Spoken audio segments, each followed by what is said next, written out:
You know? It's not we get that up at Tony. So we're pretty informal today, just like a chat. Yeah. I feel like I'm so far away, but I'll sit here. I like that. Yeah, we can bring it together, maybe. Bring it in, good, busy. We'll look that up and we'll come. This one. Yeah. Yeah. This one up. Oh, this one. So yeah, sort of bring this one across. Oh, citrus. How's all done? Oh, look at that! Look at that! That's what do you bored of it? Makes it a lot easier. Brother, can you do an introduction? Okay. Hey, good morning, everyone. It's a building. Yeah. And good morning, everyone. And thank you very much, board members, for being here. It was quite an exciting moment. We'll be moving into our civil defence management team, and we're looking forward to Sina to give us a presentation. For those board members, this is going to be for you and for us. All right. So we're ready. We made an introduction. Yeah, cool. Love to. Oh, sorry. Okay. So, kia ora. So I'm Sina, normally from Council City Council. I work in the emergency management. Yeah. So we are. This is a presentation that we give to community groups. Yeah. So we do lots of engagements with all sorts of community organisations, from Probus to Rotary clubs to schools to you name it. Whoever will Have you? Pardon? Have you come and seen them like Palmy Men's? Would you be? Yeah, we'd come to Palmy Men's. We've been to Nubata. We did a workshop with them. Aged care facilities. Massey, Yuko. Yeah. We do have an audience that we would like to target. Like our top 5 would be disability communities, like the vulnerable ones. Yeah. Those that are socially isolated, homeless people, or those who are on the poverty line. Yeah. Iwi Māori, Pacifica, seniors. Yeah, that's where I come from. So youth, and then general population. So those events. Like this weekend we'll be at Home Show. Yeah, so we'll have a stall at Home Show. This is our biggest kind of stall that we have, like big event of the year. So we're always at Home Show. There's usually around 20,000 plus people that come through Home Show. So we're trying to reach as many people with a preparedness message. Even if it's the smallest thing, from buying 1 bottle a week, put away in your cupboard. Water is essential. And then the next biggest thing would be being connected. Yeah, having a buddy. Yeah. So at the last Home Show, I was talking to this lady. She said she's got no friends, nothing. Her neighbours are all, they come in and go out, nobody. And then we had the conversation about how important it is to be connected. Yeah. And I figured out she did go to a club card group. That was, and I was like, there you go, there's your connection. Yeah, make a buddy, and talk to someone and say, hey, something goes wrong, you want to be my buddy? Can you look for me or make sure I'm okay? And I'll look for you, because if you don't have anyone looking for you or aware that you even exist, then it's very hard to kind of help you if you need help. It's all right. Sorry, apologies. It's all right if we can have a karakia. Yes. Karakia has been a very important part of this whole acknowledgement, especially what the Lord has really brought our heart, and especially the board members coming together. If that's okay. Yeah, no, that's totally cool. It's just about and good. We're thankful for this opportunity. We look forward to quite exciting because this is able to connect to our families as well to the community as a whole.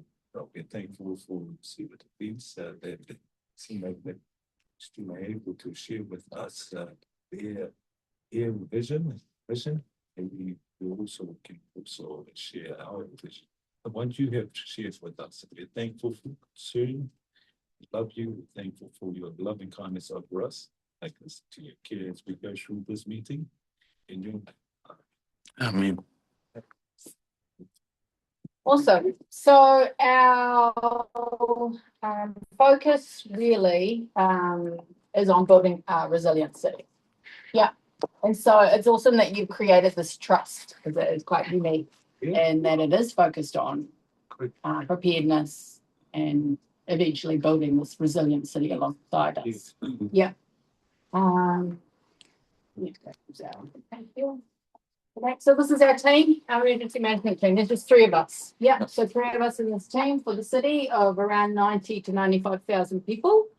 Yeah, we can't do it on our own. No. So yeah, we appreciate our communities taking an interest in this area, and that's where we leverage off of, because we can't go around 30,000 people each and say, hey, are you prepared? Yeah, are you prepared? Are you prepared? Are you prepared?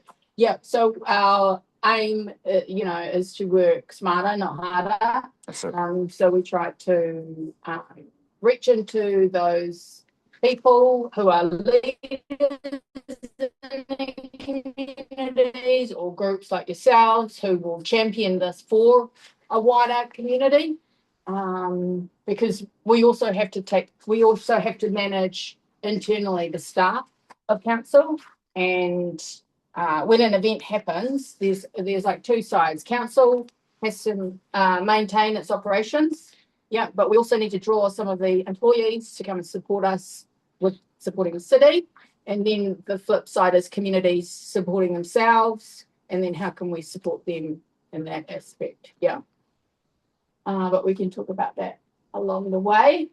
This is our region. So this is the Manawatu Whanganui region. So with emergency management, they are in New Zealand. It's grouped regionally. Yep. And then the other layer is at a local level. So this is us here, very little. So we have the most people.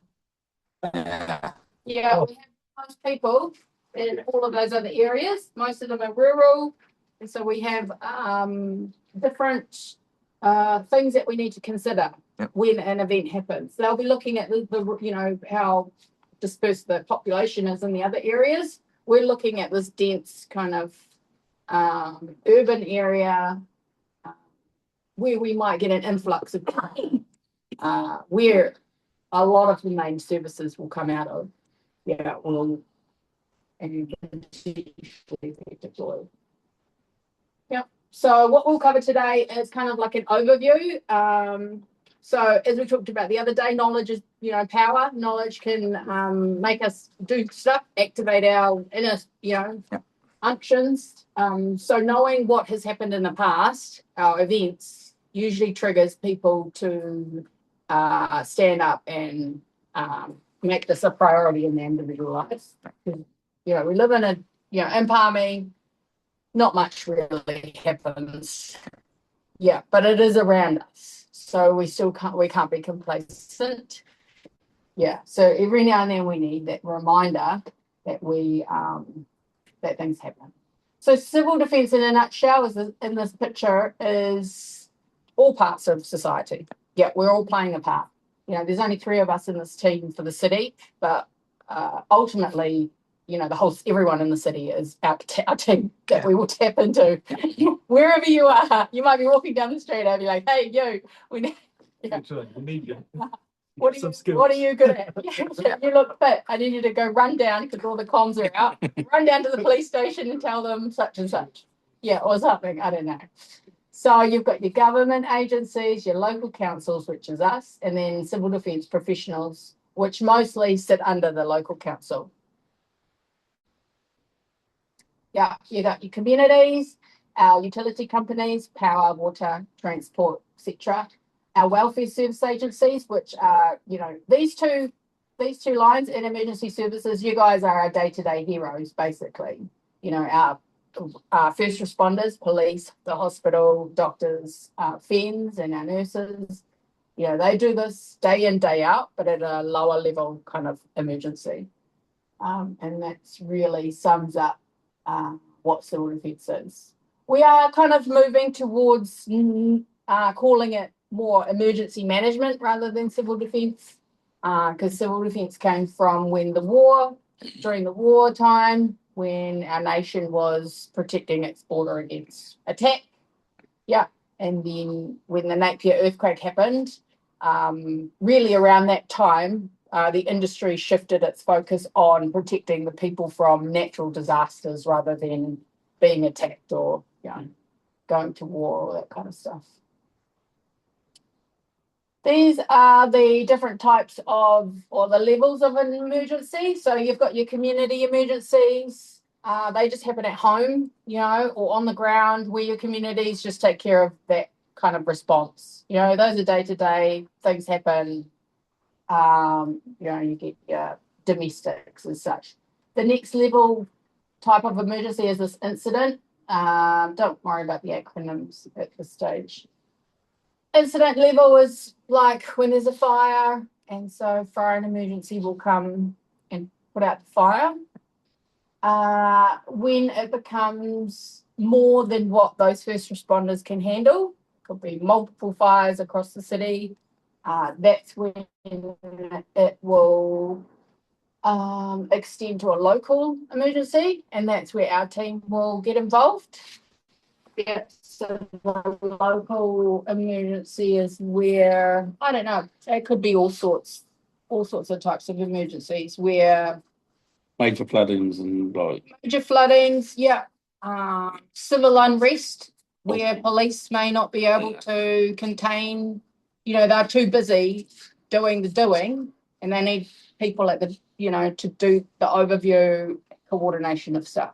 Yeah, and so that's where we will come in. Or if there's, you know, like an earthquake, and, you know, FENS, doctors are all being taken care of, and then we could coordinate everyone, like give them that bird's eye view of what's happening. Yeah, and so all that coordination will take part in here.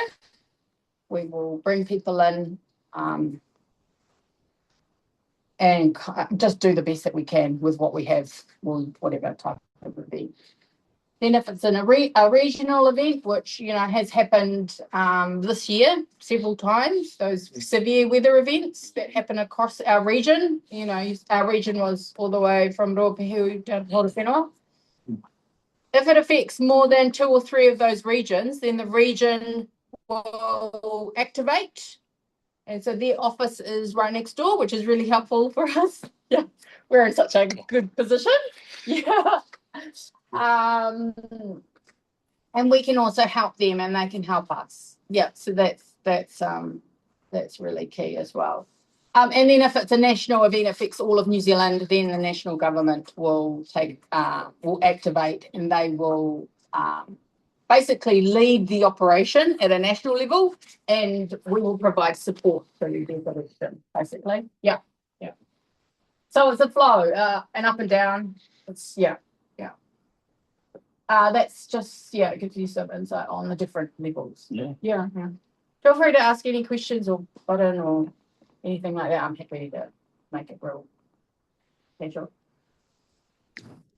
With our team, this is our BAU. This is our day-to-day, what we do every day. What we work on is we work on these 4 R's of emergency management. And I think these are cool because you can tailor-make that, or you can transfer that into your trust. What are you working on? Are you working on reducing risk, preparing, readiness, or are you responding, or are you in the recovery phase? Yeah. So Vicky, she mainly works in recovery phase. Yeah, if these are done well, then that recovery phase hopefully will be easier on her, not too complicated. But yeah, while we're in peacetime, the most important part is reducing risks where we can, and preparation, getting people ready, getting our staff ready, getting us ready, getting our plans in place, exercising our plans, Yeah, because it's no good having a whole heap of plans and documents if no one, the time comes, you can't go through and read 100 pages. No. Yeah. You really need to exercise it and kind of work on activities where you absorb it. Yeah, yeah. So yeah, our job really in this phase is to incorporate it into people's daily lives. So it's not something that they have to think about. It's just like, oh yeah, we did this anyway. We're connected anyway. We know the trust anyway, that's right. And so it's just like a default when things happen rather than, oh, what was the plan? I can't remember. Where's that spreadsheet or where's that flow chart? Yeah, because reactions you usually don't know where they are. You just run out the door. But cool. So that's what we do. And then when it's time to respond, if it's big enough, we'll activate the place. We'll call our people who will make decisions and bring other people in, etc. And then when everything dies down, if it's a big event, we'll probably stand up a recovery team to work on getting people back to the way they were or better. That's the aim for recovery. Yeah. Do you have a case studies in terms of the worst scenarios?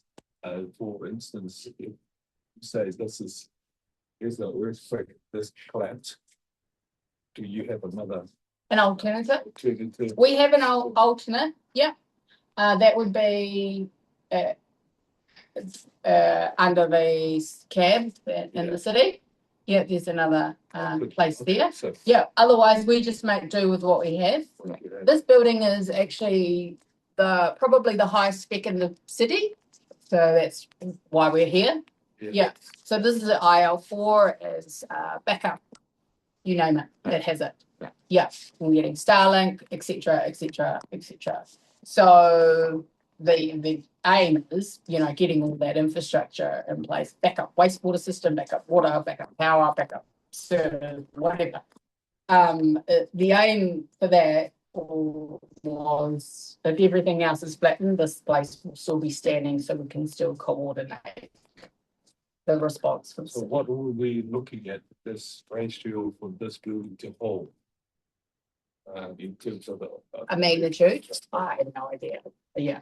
I just know that it's an IL4. So Palmy mentioned is that it's probably the only building that's like the yes, this is the only IL4 building in the city. Yeah. Eventually in New Zealand, I think they want every emergency operations centre to be in an IL4, but it can't always be possible now. I know Rangatike are building a new, that will be up to scratch, which is good because I think at the moment they're currently in like an old brick thing. It's a beginner. Yeah. Fielding have a blow up one as a alternative, or So if we have to use just a piece of land, then we'll use the piece of land and make do with whatever we have. But I ultimately the intention is that because this building is high spec and at their IL4 rating, it will still be available. Yeah. So how do you your responder and your recovery side, how do you collect gather like helpers? Like how do you just do you like mass people that you can respond to help or that I can show you after on how it's like how the team looks. Yeah. So we follow a SIMS structure, coordinated incident management system. Yes. You heard of it before? Yeah. Yeah. Yeah. Not yours. Sorry. Just letting you know IVA's online. Okay. Thank you. So the coordinated incident management, I can give you the book. Actually, let me get it now before I forget.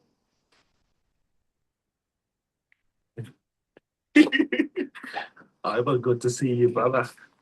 But this book is also available online. Oh. So this is your ins and outs on your team, basically, on the system. How are you going to coordinate your incident management team? Yeah. So at council, we have an incident management team and we've got leads for different functions. So they're trained in those different areas. Yeah, but I can take you through a little bit of that after if you want. This is, I'm not sure if this is going to work. This just kind of sums up together what emergency management is.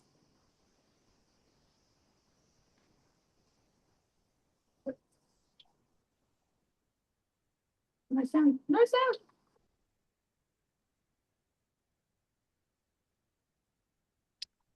Hey, Ivor, can you hear? Yep, Can you hear? thank you. Thank you, brother. Can you hear me? Yes, we can hear you. Oh, thanks a lot, mate. Yeah, Good sorry. stuff. Yeah, Bit of Sina over here who's doing our presentation. all right. We got Maruna over here who's sitting over here. Oh, yes, the chief. Waiting for and then we got our treasurer. And Right. then we've got our member, Ricky. Okay. Coming over for lunch at your place and hook up our curry. Yeah, next time when you come to my place, I'll cook curry. That's not bad. Hmm. Sina? Oh, what is that? That one me? Oh no, that's it. Oh, okay, there's some at the table.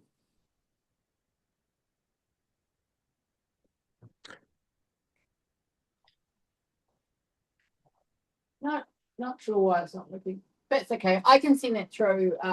It's a link. It's just a YouTube link. I can email that through to you. And Yes, okay. That should be good.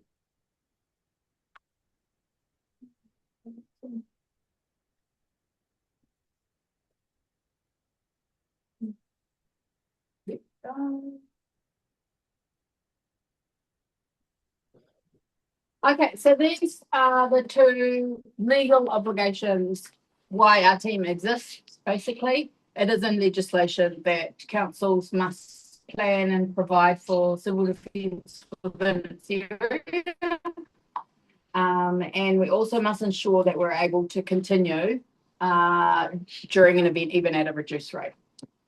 So that's keeping our waters, up and running. Those are priority areas. Making sure that our contact center is staffed. That is probably key to any response. Yeah, having that communication or that line of communication is very important. So at the moment we manage as a council the waters, 3 waters, wastewater, stormwater, drinking water. That will be probably over the next few years shifted out to a new. We manage the roads, and we keep in contact with our lifelines like our power, what other ones. Why do we do this? Because if you want drama, you come to the right place. Yeah. New Zealand has it all. They don't put this. We're in the rush. They don't put this on those marketing campaigns for tourism, for tourists to come to New Zealand. But that's what a former Prime Minister said. We get earthquakes. Yeah, we know we get earthquakes. We get drought. Yeah, affecting our waters, affecting our food supply. We get slash under, with severe weather events. That's actually in Palmy. It is in Palmy. Yeah, I think that was See, but 2004. Yeah. Volcanoes up and down the country. Yeah. Even though most of them are dormant, Whakaari White Island. Who would have thought? No one did. Yeah. No. So this is usually an activity we do with people. If you want to, if we could go quickly through this with the team. Yeah. So what do you think happened all of New Zealand, 1918, 1919? Any guesses? We've got just pick any kind of disaster you think. This actually affected all of New Zealand. Flooding. This is the Spanish influenza. Oh. Yeah. Oh. Yeah. So COVID is not the first. It's not, before. Or the whole world, Spanish influenza wiped out 1/5 of the world's population. Yeah, hundreds. I think a couple of 100,000 people died in New Zealand. Yeah, there were thousands. Oh. Don't quote me on that. I'm not an expert. That's my disclaimer. You can look this up. Yeah. Number 2, Whenua, Hobsonville, Auckland City. Kind of 2012. This one was tornado. Oh. Tornadoes. This is, this is only I think I remember that. of what has happened too. This amount. There are so many other disasters that have happened. It's, when I do present these, people are like, oh, what about this event and this event? I'm like, exactly. Yeah. Ruapehu, 1995, 96. Corruption. Yeah. And we got some of that ash here in Palmy. Yes. Yeah. And that can cause people who have respiratory illnesses and such. Tangiwai Manawatu, Whanganui 1953. Well, disaster. Yeah. Do you know what that was caused by? Like the Laha, wasn't it? Yeah, Took yeah. bridge out. Yeah, the Laha. So the Laha was the Crater Lake overflowing, and it caused like a mini tsunami down that river. Yeah, and to wipe out that bridge. Nelson, Tasman, 2019. Oh, the earthquake. The it's 2019. Fine. Pigeon Valley Fire. no. Yeah. So that's not the biggest fire. It It's was, pretty significant at that time. Oh, it was glowing in Wellington. Like, is that part of I that? think so. Yeah. Yeah. And this year we had Tongariro light up. Actually, there were 2 fires. Yeah, Yeah. on the north side. And so the regional office activated because they were supporting Tongariro, and we did have people go to their operation centre to help support as well. Greymouth, West Coast, 2003, 2005. Oh, Yeah, there was a Pike River that mining event. There was a couple, but this one is tornadoes. oh really? Yeah, tornadoes. And then Puripuki, Southland, 1820. On the coast here, long time ago. That was a 10-meter tsunami. Oh, Wow. Yeah. Far down. Yes, yeah. So down on the coast here, there was a big earthquake in the ocean. Would have caused the tsunami. So they know about this from stories being told through the generations. And there's also a plaque down there in remembrance of those who died. A whole Māori iwi village got wiped out. Yeah. Yes. Northland 1960. All the way up here. Yes, tsunami. So that was about a 4 or 5 meter tsunami. The interesting factor about this one is it was caused by the biggest earthquake ever recorded on the earth. It was a 9.6. So that happened in Chile. Whoa. Yeah, so Chile is all the way over here, thousands of miles away. It caused a 4 to 5 meter tsunami to hit in 1960. Yeah, and that earthquake apparently went on for 10 minutes. Yeah. Imagine Pacific good. Yeah. Yeah. We really don't know the power of Mother Nature. That's right. Yeah. Bay of Plenty, 1886. This one took out one of our wonders of the world, Mount Parawera volcanic eruption. Oh. Yeah, so took out our pink and white terraces. Yeah. Gisborne, 1988. It was Cyclone Bowler. So, some people have only heard of Cyclone Gabrielle, Hurricane Katrina or things like that. Yeah, it's happened before. Cyclone Bowler was probably as significant as Gabrielle at that time. Taupo Waikato, 2009. This one was a different kind of event. This was a snowstorm. Oh. So this one happened around October. So it was quite weird. It caught people off guard because it blocked off a highway. The snow was significant that it blocked off a highway. and these people in this highway were not prepared for snow or this cold weather. And so they were all evacuated to a centre at the time. Napier Hawke's Bay, probably our most famous event in New Zealand. Major earthquake The earthquake, yeah. brought down to the surface, didn't it? Yeah, that really kind of shifted a lot of industries to take note of, how are we going to build our buildings now? Yeah. We need to have better, standards. We need to do things better for our people in these types of emergencies. We can't have this happen again. Cook Street, Wellington. Disaster. Yeah. And that was from a Cyclone Giselle. That one was sad because the wahine wasn't that far from shore, but people, it was so severe. The weather was the storm was so severe that they couldn't even swim. Kaikoura, 2016. That was our. Is it the earthquake, the ripple and all that sort of stuff that caused all the land mass sort of changes? Yes, yeah. That's right. Yeah, I I remember. Did you know that was really significant for geologists around the world? Yeah, they all came or are studying this one because it kicked off other fault lines, which apparently has not. The tech plates all changed. Yeah. That's So right. quite There's a lot intriguing. of power that they had to. Remove, it was it was about borderline. We've got Canterbury 2010.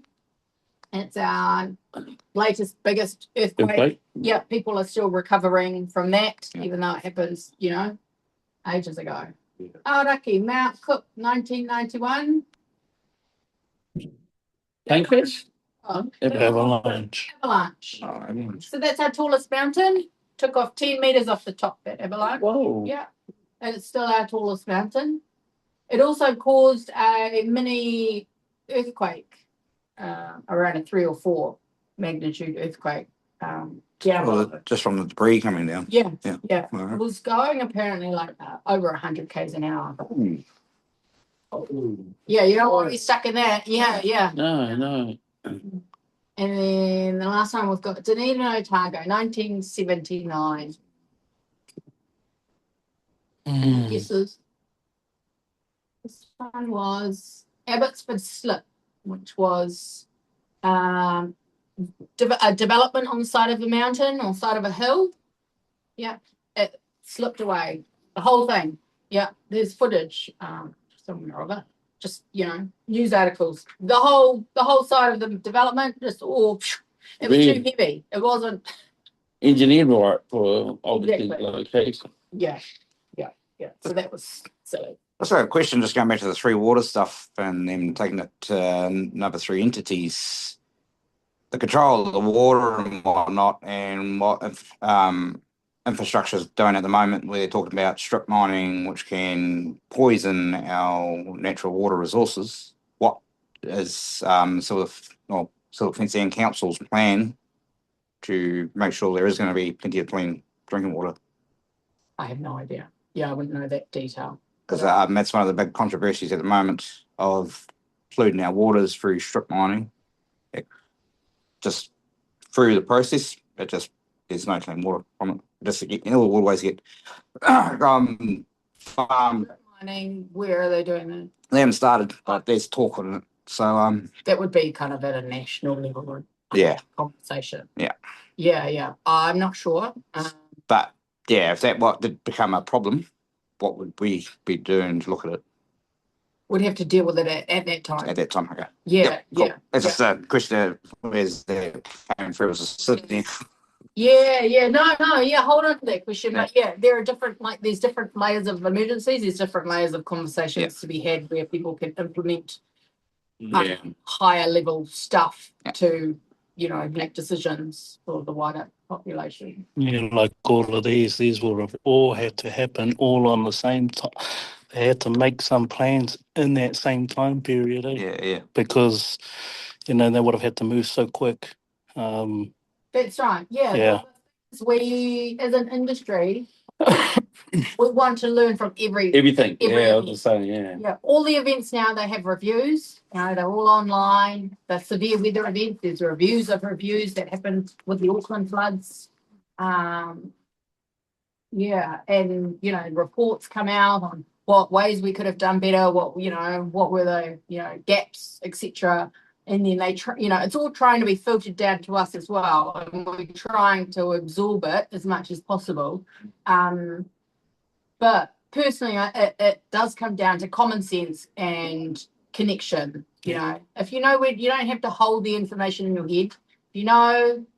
Basic common sense, have, some supplies, or know people who have supplies, or know people, who know the number. We all know to call 111 when an emergency happens. Yeah, cool. That is, do you know if it's that you can call council? We got her number. What's in the back of your tray? How many candles you got in there? Any chocolate biscuits? Well, it's just being connected, eh? Yeah. If you have your little group, then, if you can survive on your own without our help, that would be ideal, because then we can focus our energy on the people that are isolated or more vulnerable. Yeah. It doesn't mean we won't support you if you needed the support. Yeah. It's just, it would probably be on a lower priority. There's no life threatenings. Well, so top 5 regional hazards. Out of all of that, our top 5 regional hazards are, actually this has changed slightly because they review these. Next door Horizons Regional Councils are the scientists. They do have all the scientists there, actually. Oh, geez. Yeah. The technical experts in hazards. Yeah. And so they work with the Hazards Commission, etc. And our top 5 actually is earthquake is still on there, floods still on there, pandemic is still on there, because they review it every 5 years, so it's just been reviewed last year. We've now got cyclones and the Hikurangi subduction zone. You heard of that before? No, I've never heard that one. So all of this is not to scare you, it's just to prepare you. Yeah. So the Hikurangi subduction zone, I don't know if I have a slide on here. Basically, at a national level, there's 2 events that they are preparing for, what they call catastrophic, affect all of New Zealand. So that's if the Hikurangi subduction zone kicks off, which is on the east coast of the North Island. That's right. Yeah, over there. It's where Earthquake zone. the 2 Plates. tectonic plates, Yeah. but one actually goes Slides under in, and then the other. So Is that what they call it? I did know, but I didn't know. subduction zone, yeah. So one goes over the other instead of going like that. Yeah. And so where there's tension, and it will cause widespread, all of New Zealand event, basically. Yeah. So the same, do you remember Japan 2010? Yeah. The big tsunami of Yeah. 10,000 People, plus. yeah. Yeah, we have that. That's the same scenario. thing that happened. It's their subduction zone kicked off. Yeah. And so that caused that tsunami to wipe through the whole of Japan, basically. Yeah. So that's one of the biggest events that at a national level, they make their plans and all of that based on if that kicks off or when it does. Will that affect a lot of the Pacific Islands and all that when that kicks off? Probably. Yeah. Pretty much like goes which way, then we'll go that way. There'll be multiple scenarios around Yeah. today. Yeah. I'm not sure what the modelling would look like that way. Although, the only kind of concept I have is from the Japan kind of event. So that's the same type of Scenario. Yeah. And then the other one is the Alpine faults of the South Island. So that's a huge fault line. If that kicks off, that will be a national catastrophic event where, the whole of New Zealand will be in response mode, basically. So now you know what our hazards are. What are we going to do as a council, as a local council? We will try the best that we can. So that council staff will work together, making unpopular decisions in short time frames based on inadequate information and insufficient resources. That's what we would work with. Yeah. So when anything happens and we're not, expecting it, then you just make do with what you have. Right. Yeah.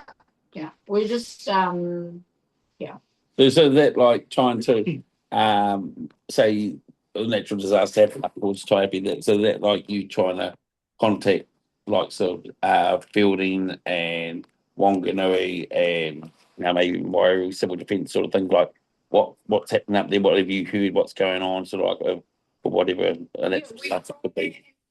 that's that's a major factor in any response that we do is maintaining comms, communication with all our other counterparts, basically.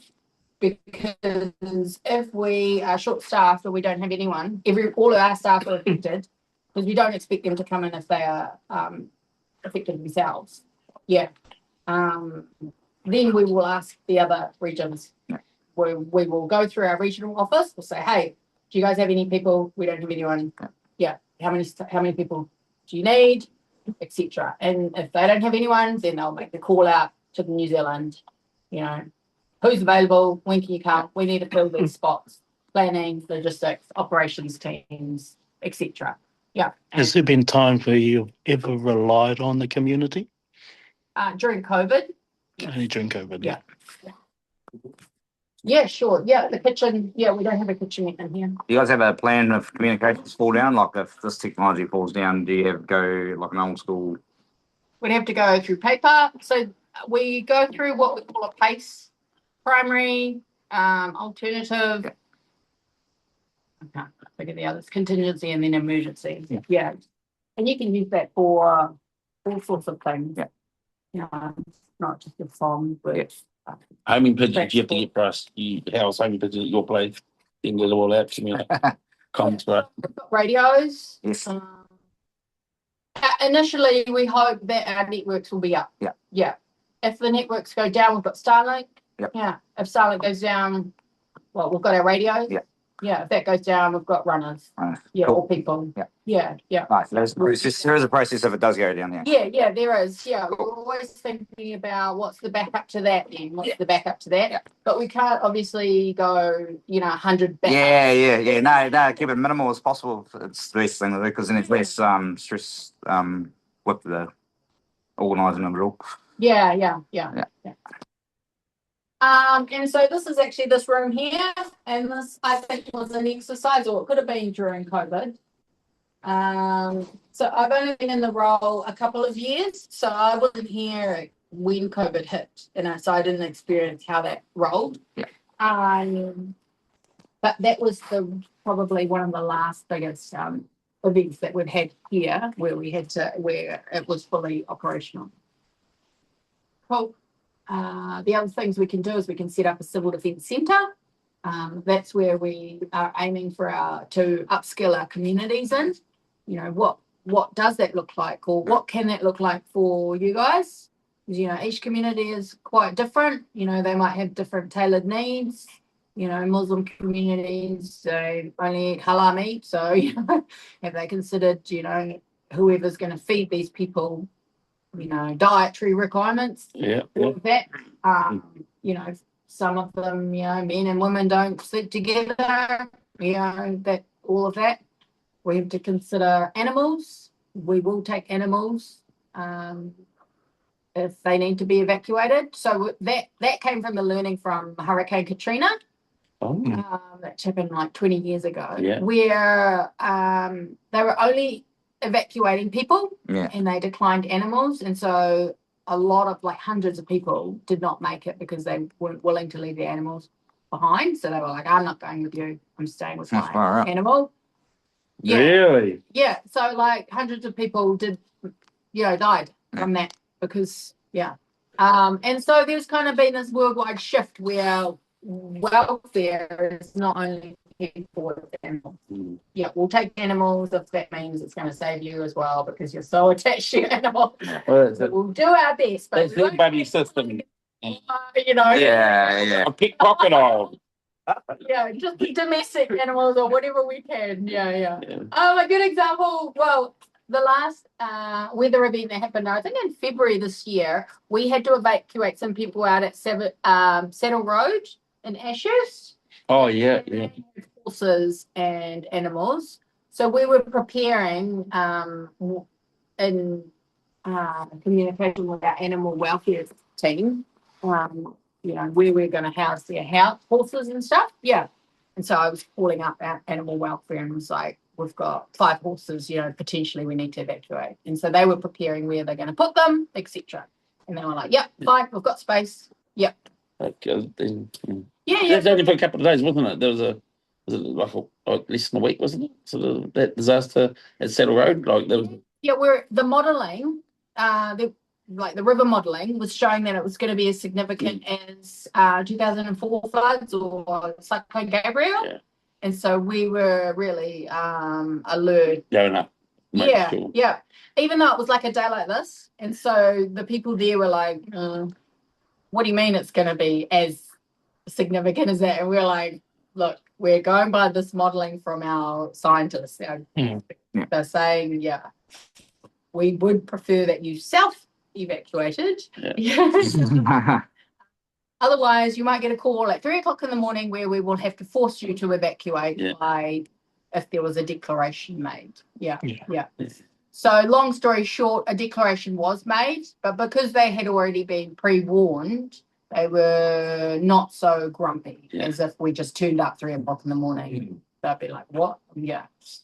So it's kind of keeping in communication to kind of mitigate that surprise element. Yeah, people don't really like that surprise element, especially when you're telling them they have to get out of their house.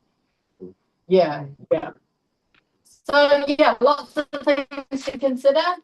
We are hoping, to support community champions to establish some sort of response plan for their communities. So if something happens, they don't actually need us. They don't need to wait for permission or anything. They will have some knowledge, with training on how this might look, and they can just open their garage up and say, here, information, or, whatever whoever wants to open up their doors might look like. But the trainings are good because they will just kind of give you a template on how we do it, and then people can take it from there. Yeah. And then we have a rescue team. Were you guys aware we have a voluntary rescue team? Yeah, so they train every Tuesday. Amazing group of volunteers volunteering their time from all walks of life. Yeah. And they help police and they help fire and emergency. They help in any sort of emergencies. Yeah. And every now and then they'll do a round of recruitment. Yeah. So it'd be cool to have,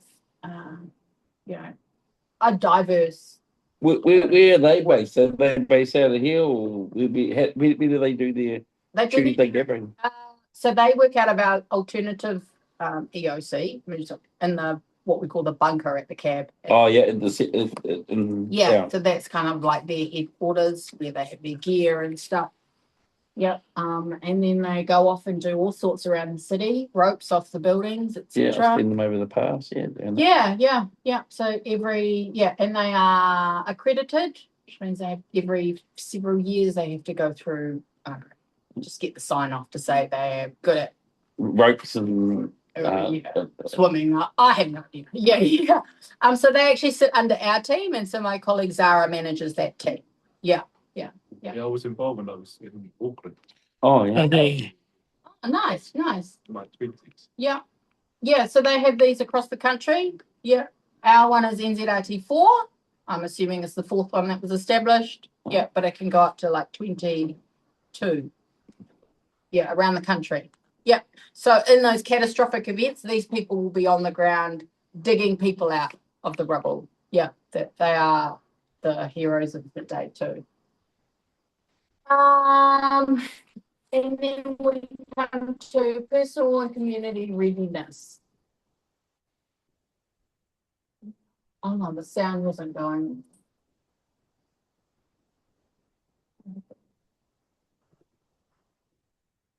So this one is basically, it's very short. It's basically the fireman comes through and says, hey, there's a fire approaching. You've got 10 minutes to evacuate. Gather all your things, gather your family. What are you going to take? You know, water, food. If you don't actually know or not prepared already, Slow it could process. be a shambles. Yeah. Yeah. Because if it is a fire and it does consume your house, you won't get any of it back. Just get Yeah. in your truck and go, car Yeah. and go. Yeah. Yeah. 10 minutes can go really fast. It can, yeah. And so he's just explaining that if you already have a list or if you already have something prepared, then Grab and go. yeah, That's what it is. that's right. Well, we did my wife. But you don't, some people can't always have that, the full kit already. There's lots of reasons why they might not have that full kit. But having an awareness of where these things are in your home will help at the time. Now, if you have important medical or you've got, your family heirlooms, or are they easily accessible? Can you grab them easily and just plonk them in your car or in your bag? Yeah, I'm not sure. Do you have a pair of shoes? Or I got to go bag. yeah, is it in the middle of the night? Yeah, or Tonga. yeah.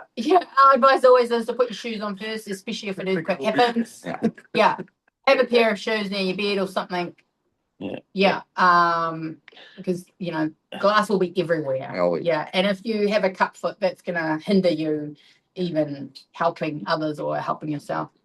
Yeah, it's the small things. Yeah. If you needed someone to go back in and get your medication, will you be able to explain it to them? It's down the hallway in the third bedroom on the left, under the cupboard, in the green box, rather than it's just in the kitchen above the sink or something. Yeah. So in reduction phase, do all you can now. Be aware of the hazards, prepare your home, stay connected. Those are 3 key kind of actions we want people to take in our communities. So knowing that, we're like our most likely event is floods, cyclones, bad, severe weather, preparing your home for the earthquakes, that fix, fasten and forget. Yeah. And that way, you don't even have to think about it. When the time comes, you don't have the big brick at the top of the shelf that's going to fall on the children. Heavy things at the bottom, light things at the top.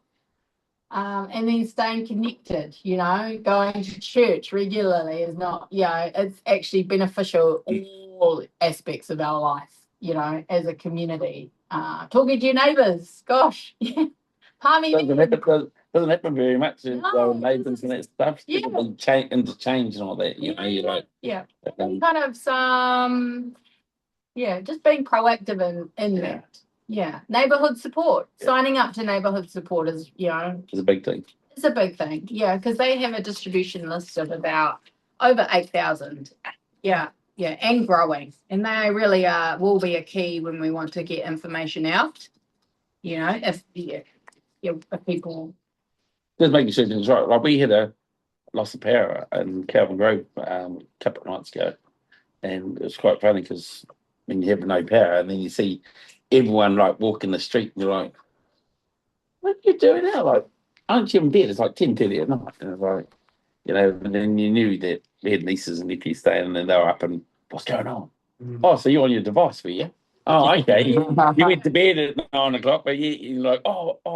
They realise they snapped themselves out. But, then you see a lot of cars were driving around because obviously they're going off the countdown or Woolworths, because it wasn't 10 o'clock and they knew that they had power, so I'm just get extra snacks or something like that. But, but then the Power Co said that they weren't going to get it power back on till 1 o'clock in the morning because you do your comms, so I got the torches and the candles out, lit up everything because I've got it all ready at my house, So basically that was quite simple, easy. 2 minute go get everything, set it all up. So that means all the teenagers, the older teenagers, and all sit down and watch the movie, which was the best part, and it stopped right there. Oh So I do, just like chocolate and chip is very easy to hide in the dark, eat them. But you said like you just need to make sure you are readiness, Yeah, those are good reminders when something happens like that. They're like drills. Yeah. You get your fire drills. They're there for a purpose. So when the time comes, you don't actually think about it. If the alarm went off, our first instinct is, oh, it's a drill. We're going to get out. Or if it's real, we're going to get out. Yep. See it or not. Yeah, we know if someone's pushed that button, then But I've got safe than sorry. I've got whānau kids, so basically, through Oranga Tamariki. So we've done these drills before. So then we made sure, and we put the torches and everything there, sort of safety and care. You make sure that they're aware of it, and so then everyone knows what they've got to go looking for. So they know that the big green torches on the fridge in the garage, all that sort of stuff. So then everyone's got to walk past the garage door. So, you grab it, turn it on, it just illuminates. And so, readiness phase is making a plan, creating the emergency kit, getting your medical supplies for at least 3 days. That's minimum, because that's, 3 days it could take us to get organised, if it's more ideal. If it's not, then, you make do. Talk to people, your neighbours, just communicate. And then practice your plan, like those drills. They help absorb what your plan is. So when the time comes, you're not scrambling to read your plan and trying to make sense of it. Yeah. The other key tip is communicating your plan with other people, with the people who are around you. Otherwise, no good. You have this plan and you're the only one who knows what you're going to do. You're going this way. Meetings, you thought the meeting place was in the square, but then your family members are like, no, the meeting place is at Koro's house or something. You're scrambling to look for each other.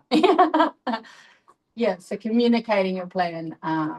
Things like that. The list can go on, actually. Yeah.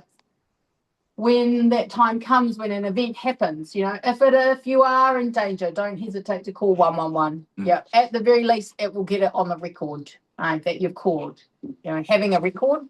If it's not priority, they're trained to forward that on to whoever. If communication is down. Yeah, if your communication is down, what is your plan? Yeah, we can't tell you what your plan might be. We want people, individuals, communities to think about, well, what would be your plan? If you are in a poor community, then what is your plan? Do you have the young teenagers that know the streets? They can run from here to there and say, hey, What brings a donkey? Mobilize. Yeah. Do you have, I don't know, someone might have a drone. Hey. And let's go and spy on what are they doing over there. Send a message to them. I'm isolated. We're flooding all around us. Yeah. I don't know what the plan is. We'll put that on that list. Yeah. It depends where Yeah. if where you talk to like people in women's refuge or people who do home visits a lot. Yeah, we encourage them. What is your plan if you're stuck on the road? Do you have something in your car? Or is there a sign in, sign out where you might be, check-in spots? This is the check one. I've made it. I don't know. Yeah. Activate your plan. Get your grab bags and contact your networks or keep in touch with the radio. Radio is key. If anything, we will blast it, what we're doing on the radios. And then hopefully recovery will be less stressful and will not be as long as it needs to be. Yeah.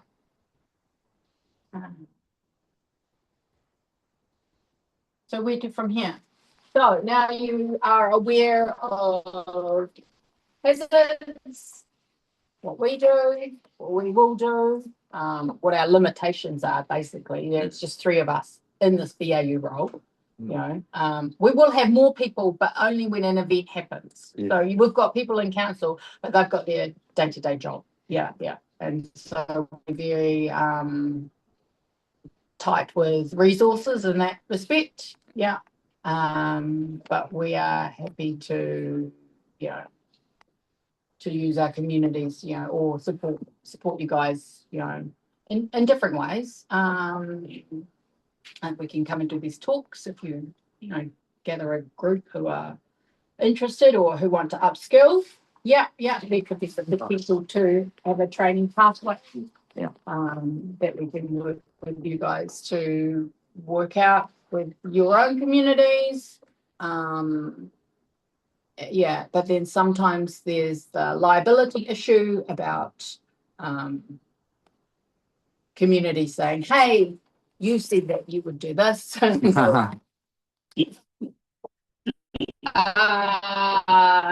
don't know. So we're trying to not kind of make promises. Well, we can't make promises because every event is different. Every person is different. Every way that people hear stuff is different, and how they respond will be different. So yeah, it's very generalized, our approach. We can't kind of tailor it to every single person, but we hope every single person will Interpret it. themselves. Yeah, make that plan, write it down, share it, stay in touch, just really live with people around them. Yeah. So, where to from here for you guys? Like, Do you have a little checklist? I wouldn't mind if you had a little checklist. I'd go back to Palmy meetings tomorrow. I've got 2 coffee groups tomorrow with some of the seniors. I wouldn't mind going, okay, boys, just them all out. yes, Now, do you all have this? And like, do you have a grab bag? Have you got your medication? Like, So the Get Ready Get Through website. Yep. It's got everything. It's got everything on PDFs. Everything on the Get Ready Get Through website. It's got everything. Yeah, no, but also site. Yeah, you can. There's boards of information online. Otherwise, we've rolled out these new guides. We can give you that bunch. I'll just go through this. So this is it's all in one. Well, with information in it. It's got the tips on how to prepare, our most likely hazards, what we're preparing for. It has your home preparedness checklist. So things to consider. Here we are. These are not all exhaustive. You can tailor it to yourself. Yeah. You've got your household emergency plan that you can go through with your families. Each family go through there at dinner time and say, let's write down a few numbers, because we don't always remember numbers off the top of our head. Yeah. If you're going to go, like you've lost your phone down the drain in a flood, you go to the police station and say, I need to contact my daughter. Okay, what's her number? I don't know. That's funny how that happens. No idea what her number is. Your phone goes flat. Yeah. And so having numbers written down, you could even like complete this, put it in a snaplock bag, and put it in your emergency kit. Yeah. The all-in-one, basically. Your grab bag kit, what you could put in it. Yep. And then just some other information and kind of a brief map, if you're aware of It's the warehouse. It's the warehouse. This is our first kind of edition, so we can always tweak it in years to come. But we were just wanting to get an all-in-one thing. Yeah, so feel free to distribute that. Oh yeah, no. In your group. Oh no, we got it's all varied, but it's like that's really good. I'll just if you don't mind, I'll take those, and then I'll just could hand out say like group of 3, group of 9, and just and I could just I'll do that. Yeah. No, I'll probably want to try and get you to come along and maybe do a talk with the boys, and then hopefully we can have like good answers for you, and so we have to raise our hands and say, we need a torch for our grab bag, and actually that would be a deal. Yeah, if you took it to them, because and they went through this, and then they could provide some feedback as well as their questions. Because they do other coffee groups, so it's quite funny because they're all different age groups, and I'm the youngest, one of the youngest of the seniors. So basically for us guys, it's they do more they do other coffee groups, but the conversations that they have. So I try and sort of bring in the more irrelevant stuff, like we talked about aged care and all that sort of stuff, and then some of them are like, I'm getting to that age. I'm going to be there in 10 years' time, like, being going for retirement, but I need to know now for preparation. But, this sort of stuff is, irrelevant because it's preparing yourself, in your house now, moving forward. And some of them, that's why we got into the aged care side, is that if one of them was to get hurt, how would they look after their partner, their wives, the rest of the family, because they're all 65, 70, and they're, some of them on walking sticks and Zimmer frames. Maroon's been up to a coffee group. And so for them to try and start helping their partners up, well, the partners trying to help them up. Some of the guys are quite big guys, not as big as me, but basically, if they've got a frail, wife that's only 65 kgs weak, how can they lift up their husbands that are 85 kgs? Exactly. Yeah. So basically, all that sort of stuff. So that's what we sort of talk about. I try and bring up little conversations every so often, points of conversation. Yeah, no, they're good. Yeah, because if it's not talked about, then you just assume everyone's just like, oh yeah, you know what to do, like typical bloke thing. that's the plan. Yeah, so that's why you want to try and prepare everyone. That's why this is quite a good thing. So, like, as point of references, and when we talked about aged care, there was a conversation we had for 4 weeks. It sort of come up one week when I went out to a lot of places, got information, found out in our register that one of our guys is a chartered accountant and is on a board of so-called rest home of trustees. So basically, rang him up because he's on the register. He sort of looked up his number, rang him up.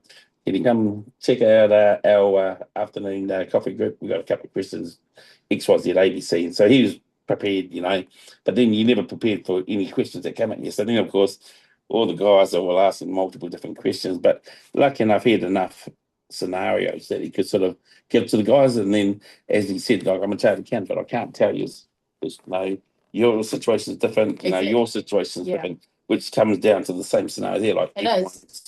It's different, and as you say, like you said to one guy, like, you're from a de facto relationship, you've got kids from a first marriage, you got other kids from a second marriage, and now you're into a third relationship, and she's got kids, basically how does that all go, and you're now what are you now, 66, so you're in that age group that have to try and figure out your life and how it goes, and everyone's just like, oh, well, okay, everyone does have different life situations, so that's just it. So that's why these are all things that are quite good. I'd sort of come along and get these things and then go back and then put them out for the guys and then see what the response is. So I'll do that, and then we'll try and get to come along. I'll get one of your cards off you, but I know we got it on the email and on our device. These two. So this is just a little brochure about our team and how to contact us. Yeah, do you have other organisations that are involved, such as Whakapai Hauoro, the Mana o Te Tangata? Have you guys? Yeah. Involved with hordes of welcome Community, yeah, okay. Yeah. Cool. They're all the major ones. Yeah. So that's kind of key to how we would respond is because we've maintained relationships with communities, that we have relationships with communities, it will just make it a lot easier when the time comes because they know our stance, and we will know what their services are. If we're not scrambling on the time, at the time thinking, who does what, who takes care of young people or who takes care of, food distribution. Yeah. So the aim of the game is for us to be connected in that. Cool. We're like the nosy people. What do you guys do? That's the one. What resources do you have? You've got RRT. Have you heard of RRT? I forgot their whole name.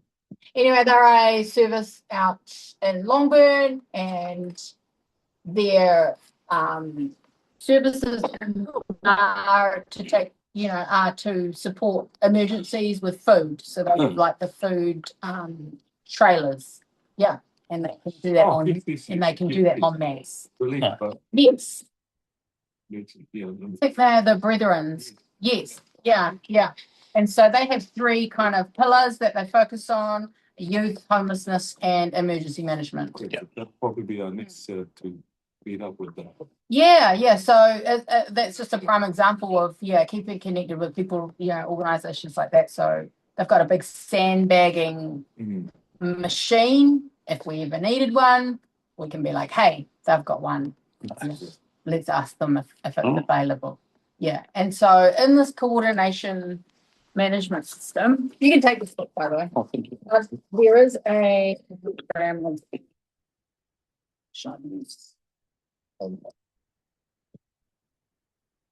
So this is kind of like the diagram. You might be able to see it, but it's like these three at the top are not in the response. So they're just like a governance policy and elected members. So when a response happens, they're out of the decision-making picture. Yeah. They can influence and provide advice, but the decision falls on this person, this one person, which is the controller.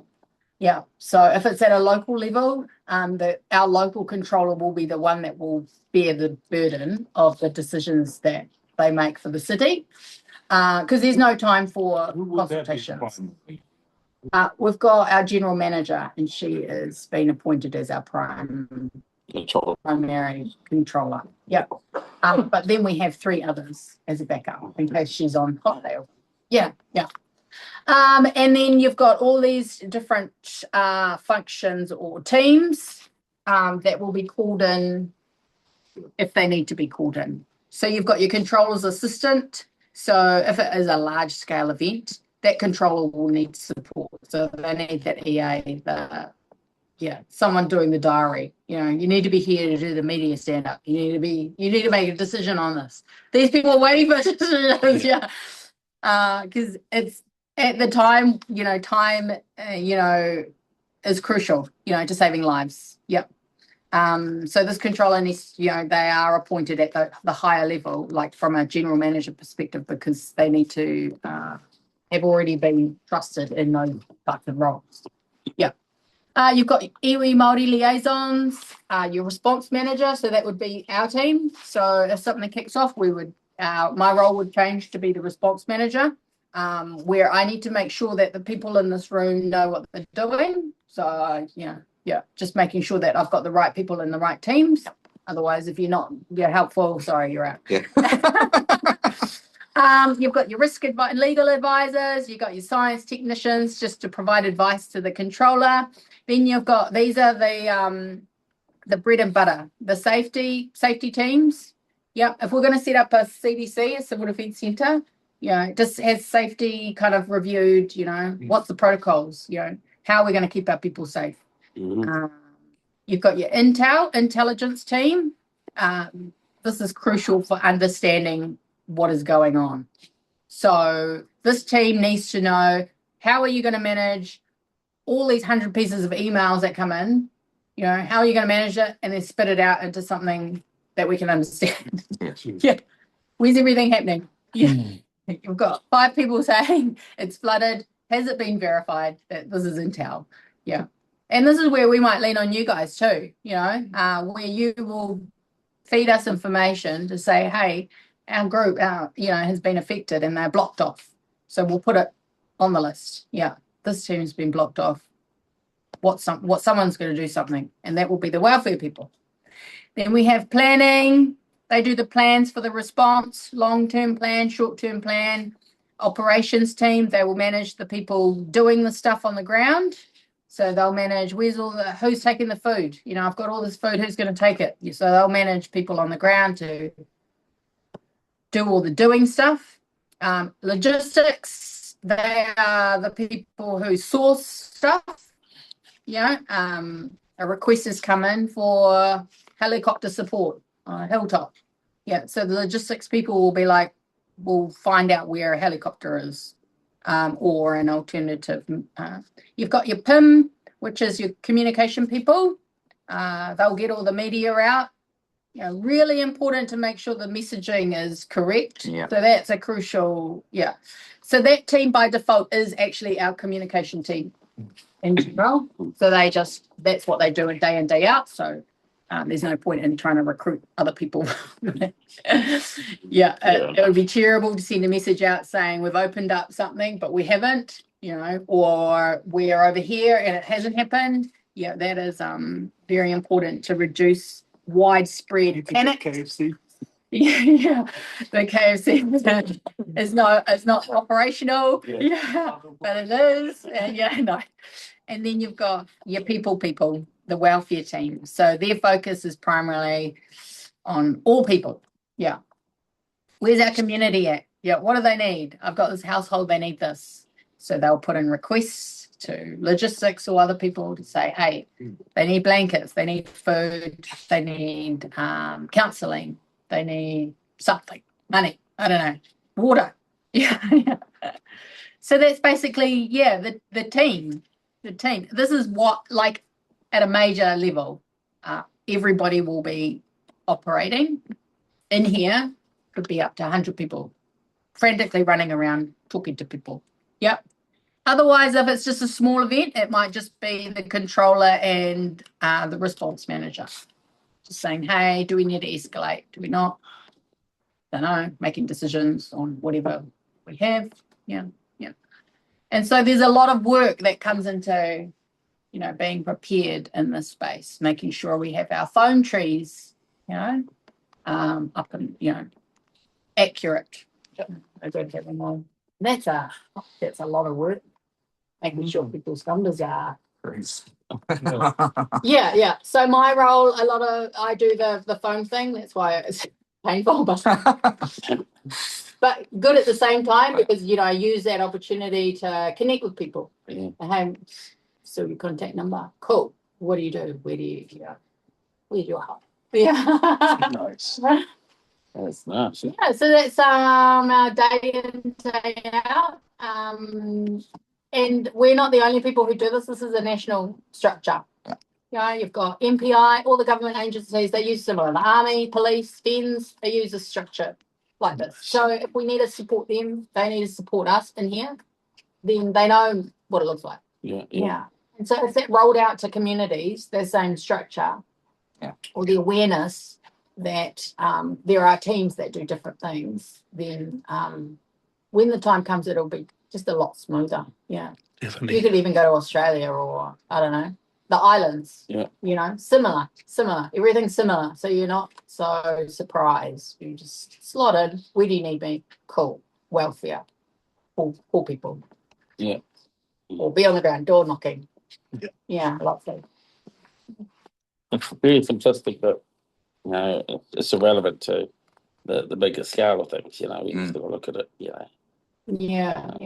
So we tailored this off the American and the Australian version. Yeah, it's tailored to New Zealand. Yeah. Yeah, and then like job descriptions are all in this book too. And there's hordes of training available on Takatu. Oh. Have you heard of Takatu? So Takatu is the national learning platform for emergency management. Free modules, free face-to-face training, like the one I kind of briefly talked to you.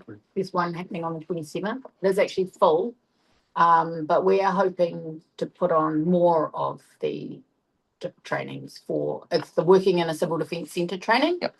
But we're hopefully trying to tailor it to communities, because that one's tailored to when we stand up a civil defence centre, what we would consider, even from the smallest, the reception. Yeah. Who's the greeter, and what are you going to ask for? And how are you going to take their names? Who's going to look after those details? Privacy. Yeah. So that's just from our perspective, that civil defence centre course. Hopefully we're wanting to roll out a community emergency hub model where communities lead it. We will just support. You just tell us how are you going to run it?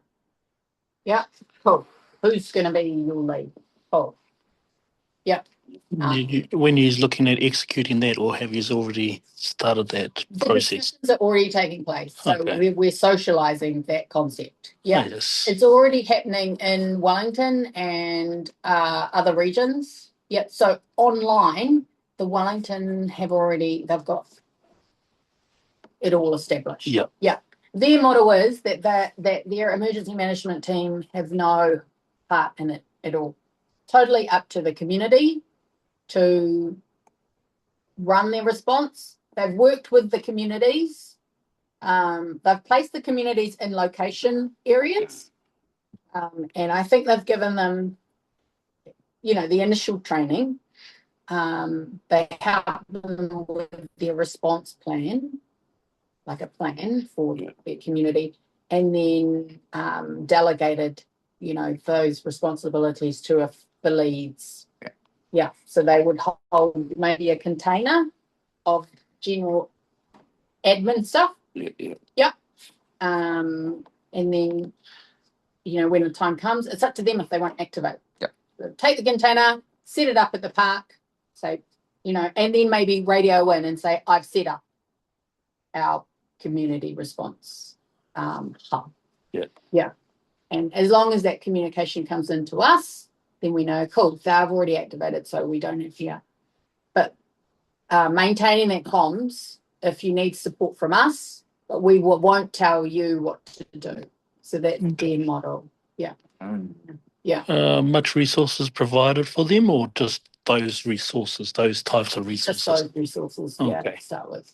There could be in there, like in New Zealand, there are lots of organisations that provide resilient resources. It's just, where you want to tap into, what do you want to tap into, are you going to fit what their criteria is for funding? But there's a few out there, like, Cool. I could talk for days on emergency management. Every kind of industry, every area of society, all of it.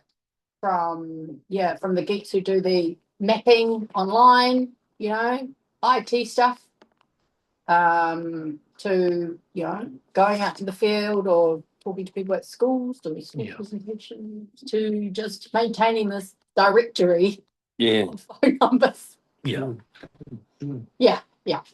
I see the approach now. I think that's quite a good move. Because, every situation is different. Every home is different. Yeah. So we're just new. We're just coming in, volunteering our time to do something that has probably hadn't been done before. But looking at it as a community lead, led by from volunteers like us, where do you see us playing this role? I don't know. I'm not sure. You are a part of the community, so We're diverse enough that we're spread out through the community, like down the south side, Building, Manawatu. You are everywhere, basically. So makes it hard to say where you so we're I think that's up to you to go away, because now you know what our boundaries are. We're all the city, and what we do. You can work out kind of what is your approach? What is your angle? Where do you want to start with? Which is quite good, because we're just starting. What I'm seeing is it's quite overwhelming. With every precision inside that, but me personally is trying to figure out where are we going to position ourselves that for response.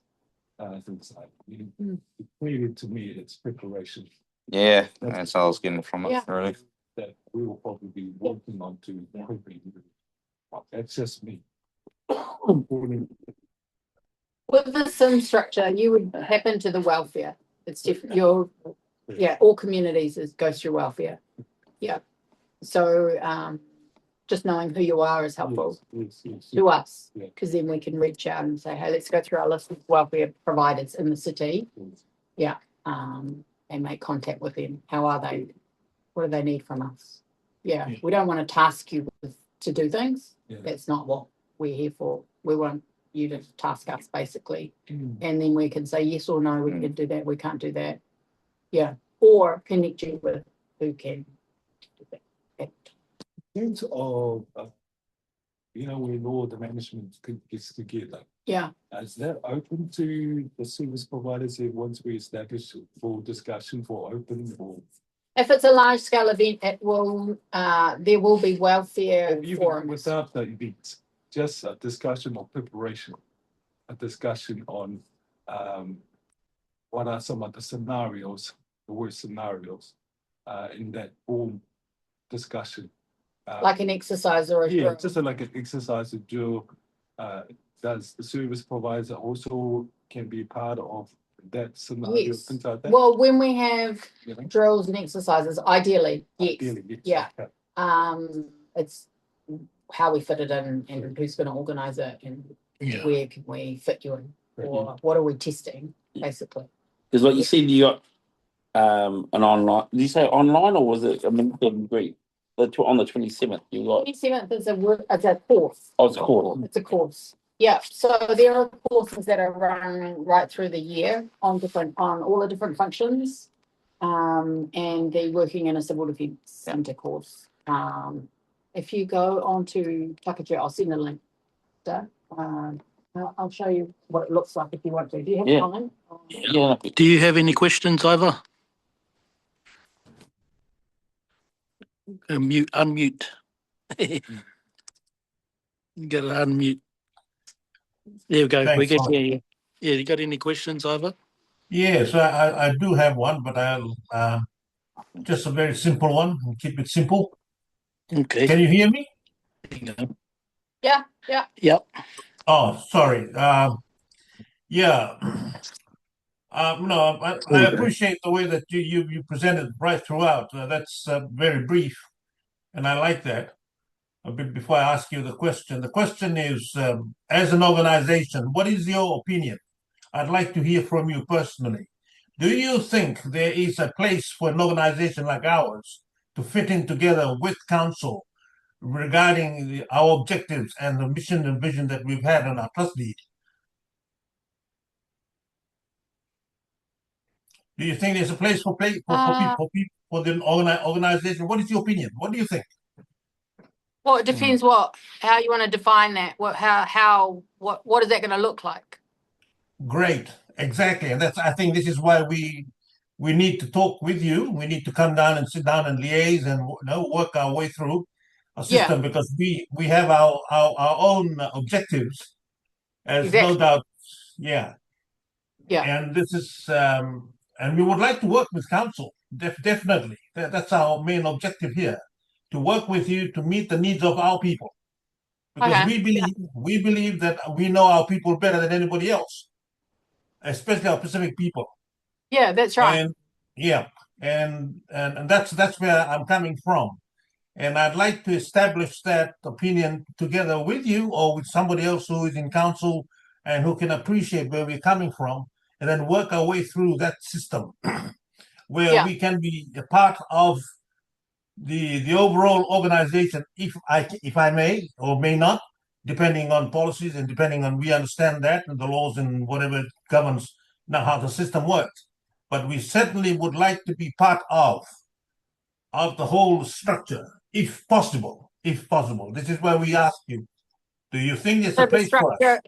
There is a place for you. It just depends on what degree and where. So, yeah. For emergency management, as part of your objective, the preparedness, there definitely is a place, especially within our welfare services and community hubs model. Yeah.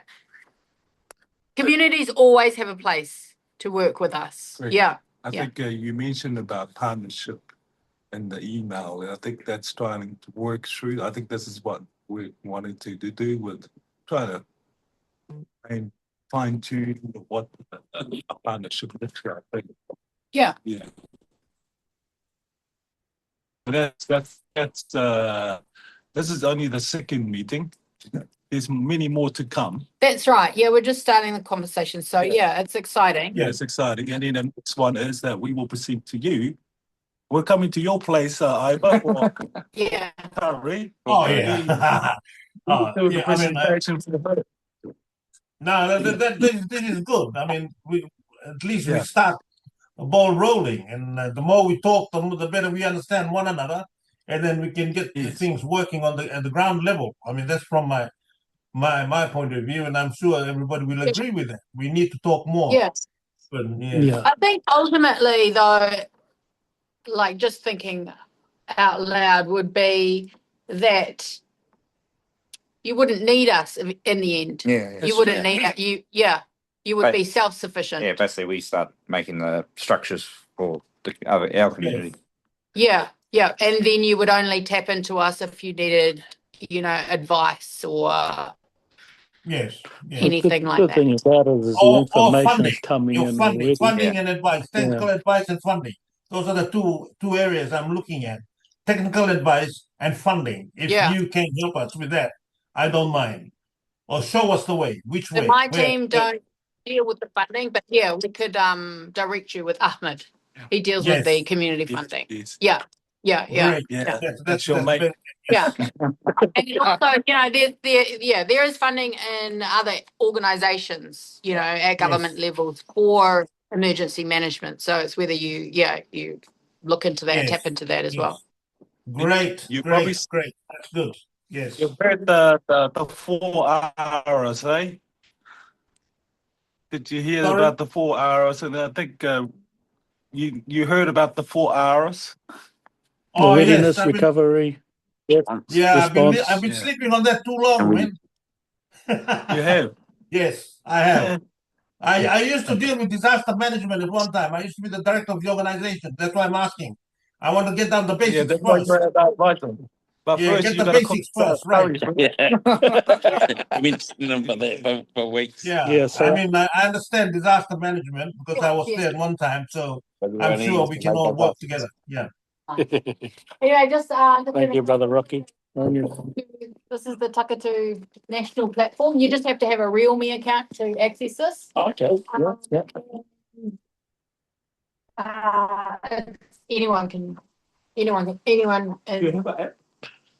No, you guys don't know about that. Okay. And so they have hordes of different trainings, all the courses. Oh, no. If you just go through courses, you can just type in a course. Are these accredited? So like say if you Some are did some, standards. yeah. Oh, you understand it? It's something. Yeah. We're not. Yeah. Yeah. Want to write that down? Tuck it to, or you? Yeah, That's something. That's something. That's a link. Your dashboard I already told you about this. Yeah. This is our dashboard, but the community dashboard might look a little bit different. I see you got a lot of ticks and half ticks over there on your right hand side. Yeah, I need to sort out my half.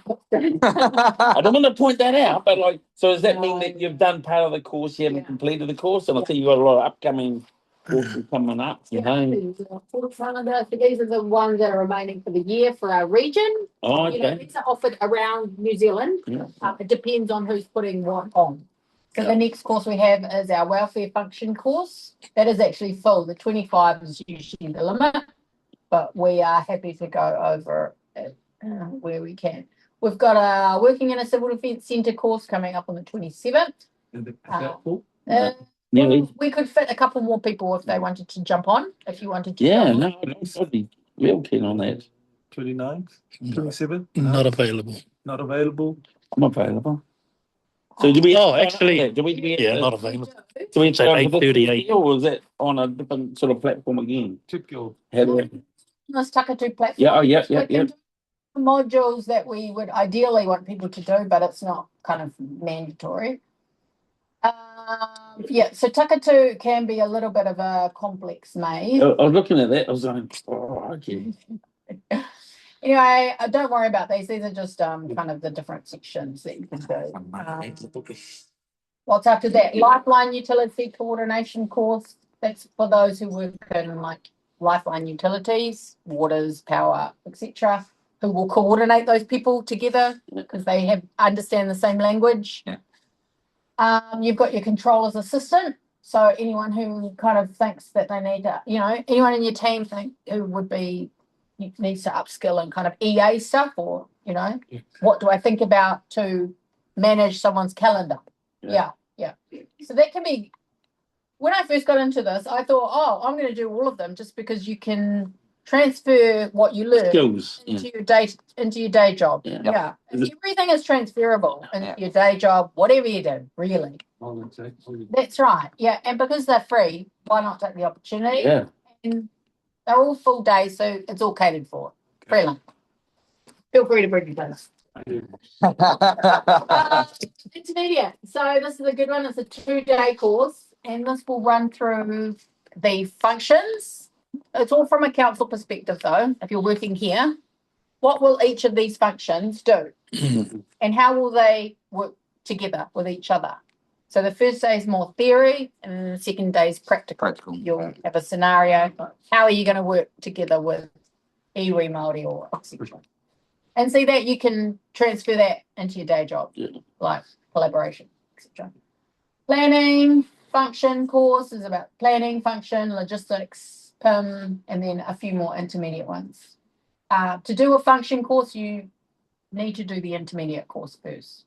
Yeah, because it's the next level. So the levels, foundation, intermediate, 2-day, functions.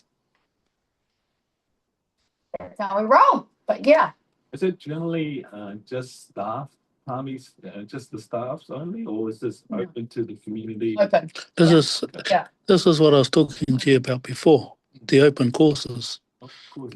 Yeah, but you were focusing on the first process of our workshops, our scenario. So which I just thought, oh well, leave it there. We'll bring it back to the table. You said leave it on the table. We'll bring it back later on.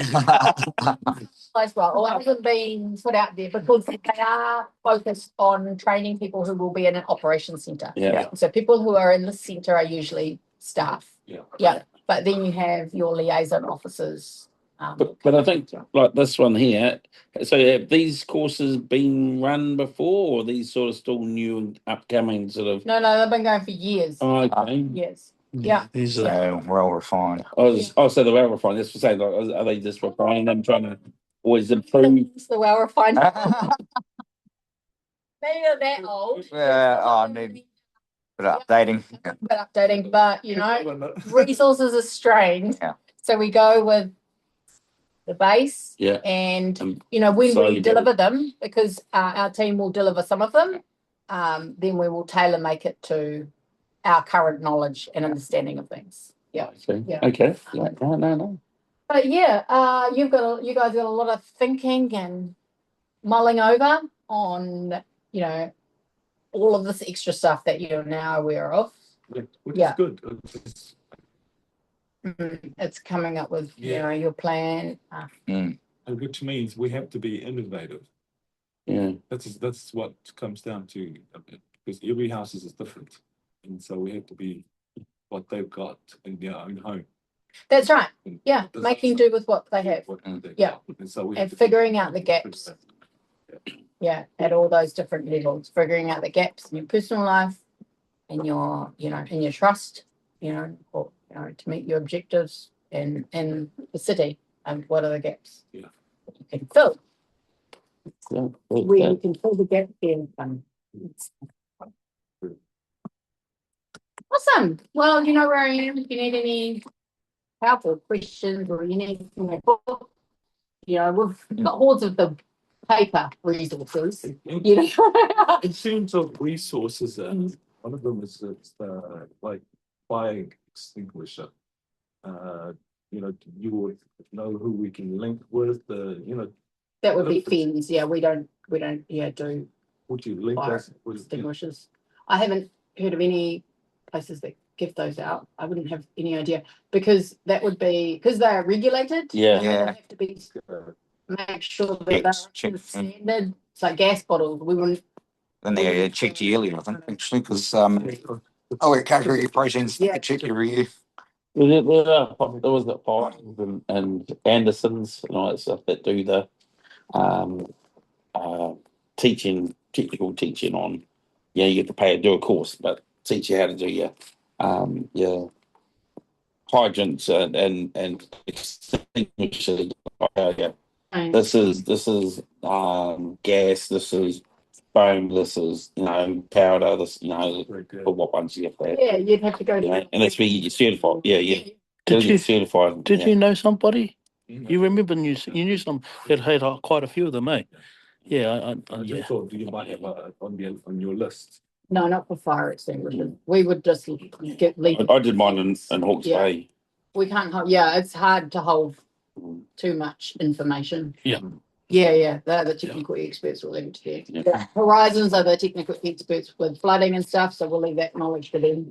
Yeah. Yeah. If we need to know, they'll just give us the plain English version, which is fine with me, because then I can relay that out to communities. Well, knowledge is only as good as it is updated, so it changes on a day-to-day basis. So, new technology, new systems, like when you guys were talking about water and all that sort of stuff, I came across something, and I don't know how old it is, but you can get sterilized machines that are only about a little bit bigger than this, and you put salt in it, and then it has a machine, and it actually uses it to sterilize it to make it into a disinfectant, which is basically genola bleach. Wow. Which then you tip that into a 2 litre litre of water, that becomes your sterilised water that you can drink. Mm. But it's about getting that mix right, because you can either have too much, which is now you're poisoning yourself, and you have too little, which any bacteria in the water is still alive. But there's a system out there now that does it. Requires the water ministry. Yep. And so they have rolled out this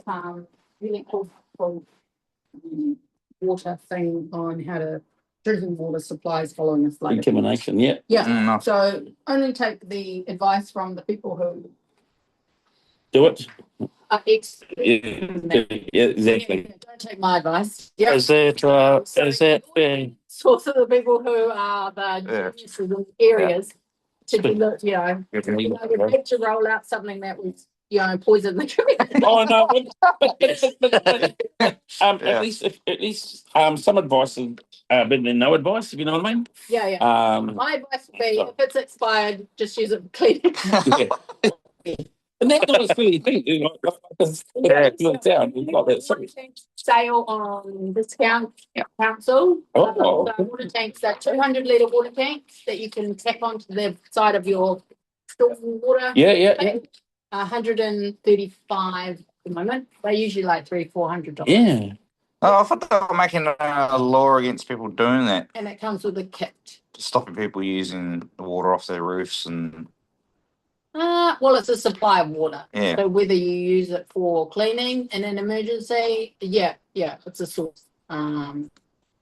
The responsibility is up to the person. Yeah. Oh no, I mean for an individual person owning a house. the bylaw's not out yet for the council? I'll say that. Yeah, certain councils that will have different bylaws. Yeah, every council is different. Because I think building might have sort of implemented. I remember talking to someone that got in trouble for putting a tank off there just for doing their garden, water for their garden. Potentially. But they got in trouble for it, having it off there. So Was that too much in the front yards? Then you get the bylaws because it's environmentally it's not a street appeal, and you got it too close to the front yard. And that's Yeah, to different people. So sometimes it can be dangerous to generalize it. Because I know down in Wellington, because my son's in building, or both in the building industry, one's in earthworks. But as they say, that's the new norm. Like when we do certain house builds, you got to slap in a water tank. And I'm like, they're not even sexy looking, coming. And you're like, there's not enough ground for the water to soak up. Yeah. To soak up slowly. Yeah. Yeah. Actually, and then you're putting in multiple blinking housing, so they're like 2-story and they're all close together, and then they've got this little grey thing next to it, and you're like, okay. Cool. You can take that book if you like. Oh, yeah, thank you. Yeah, no, we'll collectively go through it all. Yeah. I think that's going to be a book to get Bible. That's it. Hey, brother. We close off soon. So home show, come see us. Yeah. You have any other events, public events? Well, home show. I'm sure. Yeah, and whatever we can organise, basically, find our time in. Within those groups that we're targeting, yeah, I think there's a big gap with reaching our iwi Māori that are not connected to rangitane, you know, just the general population of iwi Māori in the city. Yeah, I'm not sure. I have no idea really. Yeah, so I'm just kind of trying to think of ideas.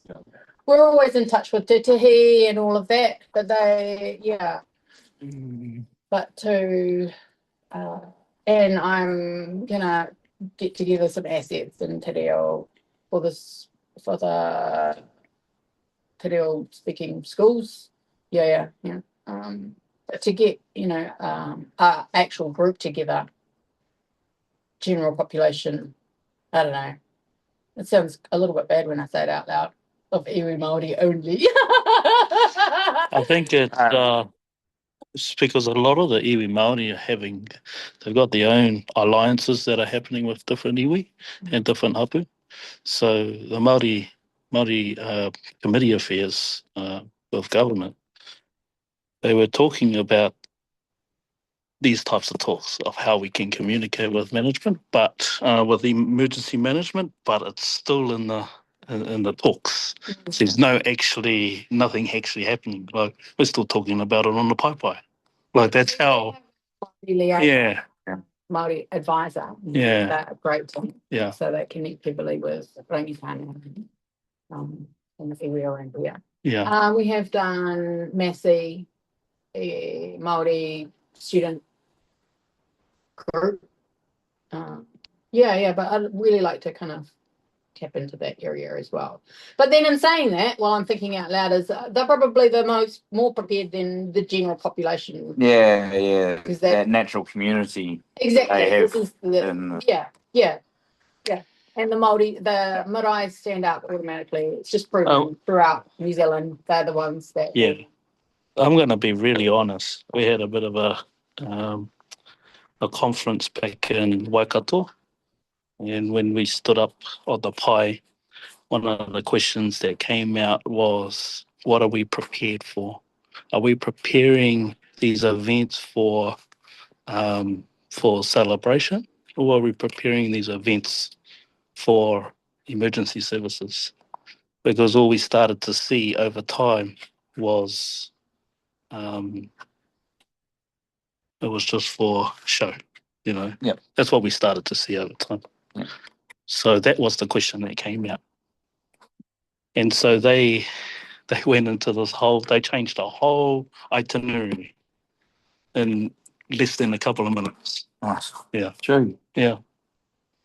I think it's also the same conversation needs to be for the Pacifica too. It's in the same line. We love entertaining ourselves. And we love there's just so much entertainment that started happening over time, but a lot of our people, are forgetting the main points. Which is quite idolizing on things instead of which they are forgetting about, which is what that it's because all the noise they wanted to block it all out just to keep them focused on what's going on and let the people that have the ability to focus on that, to stay in their perimeters. This is a beginning of our conversation. Well, we want to just close it. Anybody else got any more question? I assume I know this is just the beginning, second one. We'd love to have another one, if that's okay. Yeah. I believe Iva's going to be cooking for our curry. So we will be inviting you to his place. Thank you, Iva. Thank you, Ivan. Yeah, because I had a conversation. I supposed to pick him up this morning, but his illness is not at the present time, so that's why he apologizes that he wasn't able to come. So we'll put you on Zoom. At least you can participate. But we did have the conversation of bringing meeting to his place. Okay. And so that way, Ivo, you got no excuse to cook for us. Yeah, minus the bill. The bill still I'm still working on it. Bill. I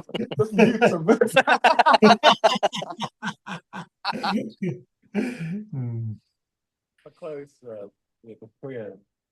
In behalf of the Palmy Trust, we want to say thank you so much for having us. Thank you. That's been an eye-opening for everyone, for all of us, for the trustee. And we do this because of our family, and also concern of our community too. We want to be prep as well, but we don't want that to be target ourselves to be targeted. No one else in the community is prep. That's why we're stepping out and putting this in what that looks like, and we're still learning. And so with partnership, whatever it looks like, we just want to do the job to get it done, you know? Yeah. To make it easier for us. If we can have it in simple language, it'll be lovely. That will be a lot easier for all of us. I'll just say prayer and flexible. Any thoughts, any comments? That's right. So throughout this whole thing that we've come to understand is readiness. That's our core. Out of those R's, readiness, because everything else will come into play. Yeah. There's a few infrastructure things that have come to mind, which I need to talk to you guys about and bring back to the table. And then, because it's got the same thing, got to look at how it looks, how to do it, how we need to get the resources to build it and up the wider communities through it. So we'll have that conversation later, and then it might be something to bring to the table here. This is quite good for me now. I see where we at. What they were saying, the clearness that had always been for us. You've seen our videos with that we have two parts, which is the school side and so the practical side. I think practical for me has been linked down the day and been like a grey side for us. We just have this attitude of saying, we'll get through. But when it does happen, and face out what we just saw, the emergency disaster that has been happening during the years, that really gives us a reality check for that. I'll just close with prayer. Lord, we're thankful for this time. Thank you for Sina and also for the team. We bless them. Thank you for where you have shown us what we need. Community help us to be prep, but also help us to finalize what this partnership is to the city council. We are part of it. Thankful that we have a part of the play, have a role. The safety of our own family, safety of our community. Places now, strategic make it. Amen. Thank you. Oh, nobody wanted to eat biscuits.